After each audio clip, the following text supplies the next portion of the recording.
हाँ फ्रेंड्स, आप सब कैसे हैं। तो आज हम आप लोगों को मैथ पेडागोजी के क्वेश्चन करा रहे हैं।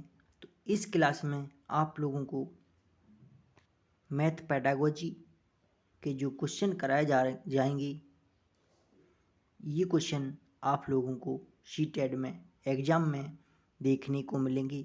तो आप लोग इस क्लास को पूरा देखें, क्योंकि इस क्लास से इतनी इम्पोर्टेंट है कि आपको क्वेश्चन 100% देखने को मिलेंगे।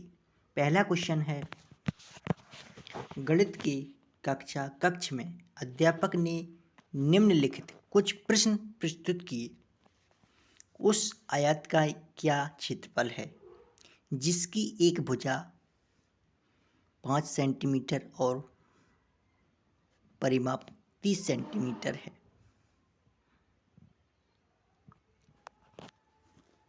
उन संख्याओं का समुच्चय ज्ञात कीजिए जिनका माध्यक 4 है।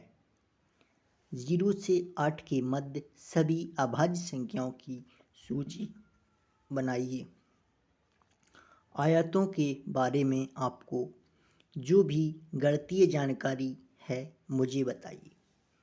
तो ये इसका आंसर है ए बी बंद सिरे वाले प्रश्न हैं और बी सी मुक्त सिरे वाले प्रश्न हैं। अगला क्वेश्चन,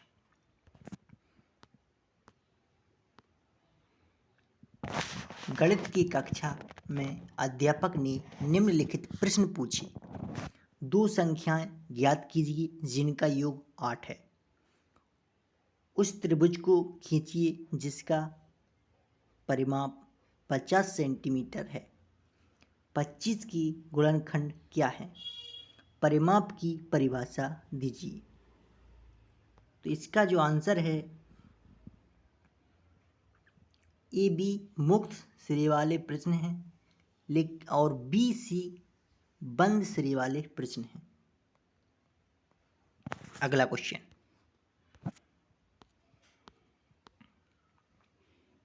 जैसे सममिति रेखा, तो सममिति रेखा किसे कहते हैं? Line of symmetry.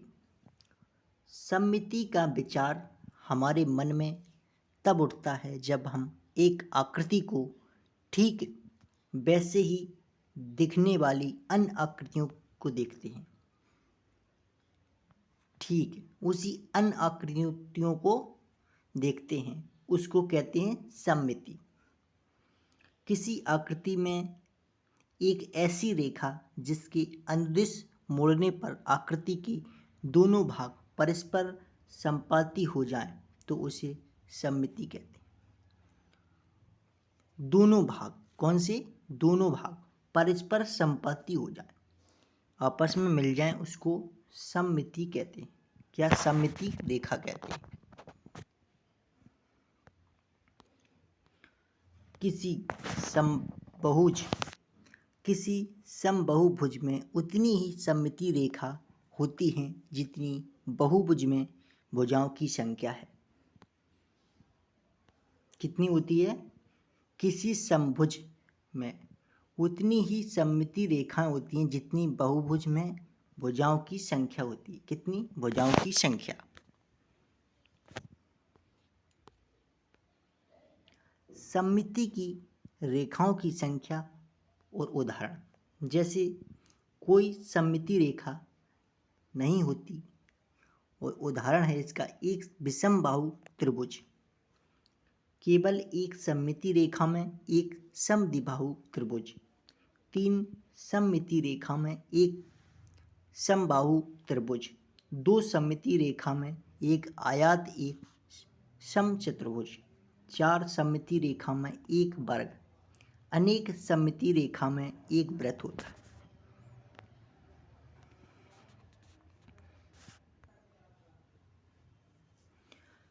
क्वेश्चन है, निम्नलिखित अक्षरों की किस समूह में क्षैतिज और ऊर्ध्वाधर दोनों प्रकार की सममिति रेखाएं हैं? क्षैतिज और ऊर्ध्वाधर, इसका मतलब है जैसे x, इससे बीच में से इसको काटेंगे तो दोनों सिरा इधर मुड़ जाएगा और इधर, दोनों क्षैतिज हैं। इससे इधर से भी काटेंगे तो ऊर्ध्वाधर दोनों हैं। ऐसा ऑप्शन केवल बी दिखता है। आंसर इसका बी। अगला क्वेश्चन, निम्न में से कौन सा कथन असत्य है? एक समकोण त्रिभुज में अधिकतम एक सममित रेखा हो सकती है।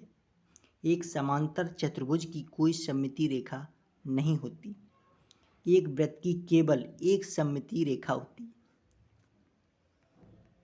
एक नहीं होती। इसका आंसर सी करेक्ट।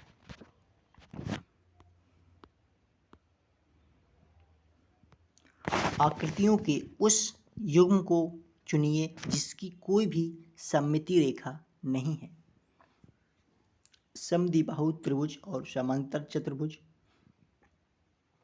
विषम त्रिभुज और समांतर चतुर्भुज, समद्विबाहु त्रिभुज और समचतुर्भुज, विषम बाहु त्रिभुज और समचतुर्भुज। तो इसका आंसर है समद्विबाहु त्रिभुज और समचतुर्भुज। अगला क्वेश्चन,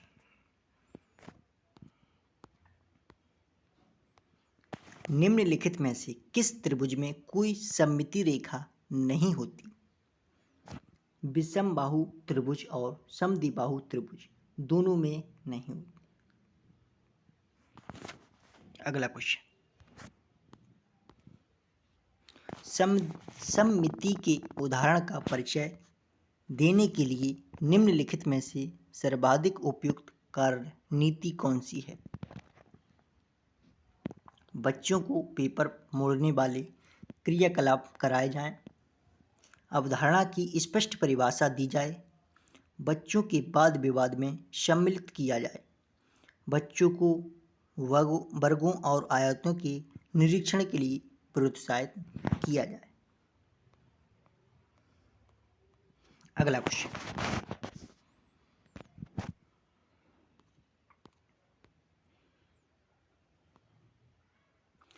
ये देख लेते हैं गणितीय शब्दावली। तो गणितीय शब्दावली क्या होती है? तुलनात्मक जमा, जैसे किसी से कंपैरिजन किया जाए, जब ए के पास बी की तुलना में x रुपये अधिक हो तो इसे तुलनात्मक जमा कहते हैं। जैसे मेरे पास 4 रुपये हैं, तुम्हारे पास मेरे से 2 अधिक यानी 6 हैं, तो इसको कहते हैं तुलनात्मक जमा। तुलनात्मक घटा का मतलब होता है जब ए के पास बी की तुलना में x वस्तु कम हो तो इसे तुलनात्मक घटा कहते हैं। जैसे मेरे पास 6 रुपये हैं और आपके पास 4 हैं, तो आपसे मेरे पर कितनी है? 2 अधिक। इसको कहते हैं तुलनात्मक घटा।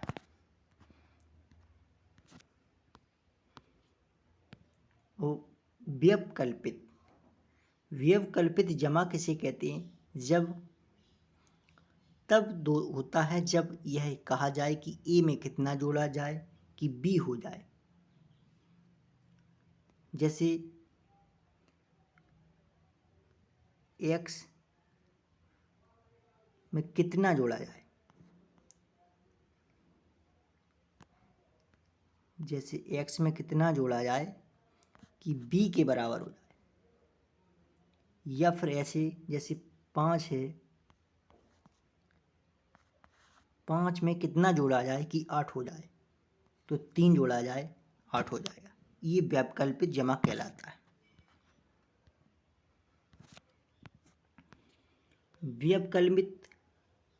व्यवकलित घटा क्या कहते हैं?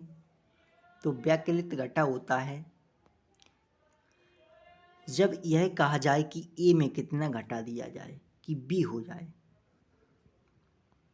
जैसे 8 में से कितना घटाया जाए, तो 8 में से कितना घटाया जाए कि 5 हो जाए, 3 घटाया जाए। इसको व्यवकलित घटा कहते हैं। समुच्चयन, समुच्चयन का तात्पर्य है वस्तुओं के संग्रह से, अर्थात अब ए वस्तु में बी वस्तु मिला दिया जाए तो इस पूर्ण योग ही समुच्चय कहलाता है।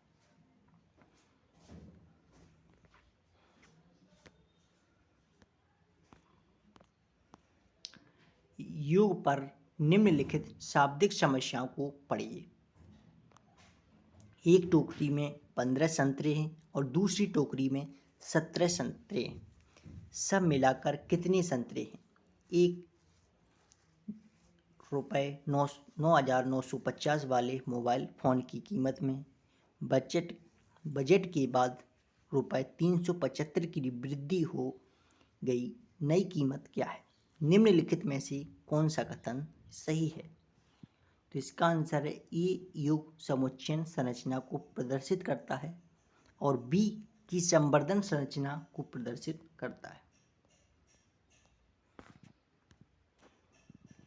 तो आज की ये क्लास थी मैथ पेडागोजी की। आप लोग चैनल को सब्सक्राइब करें।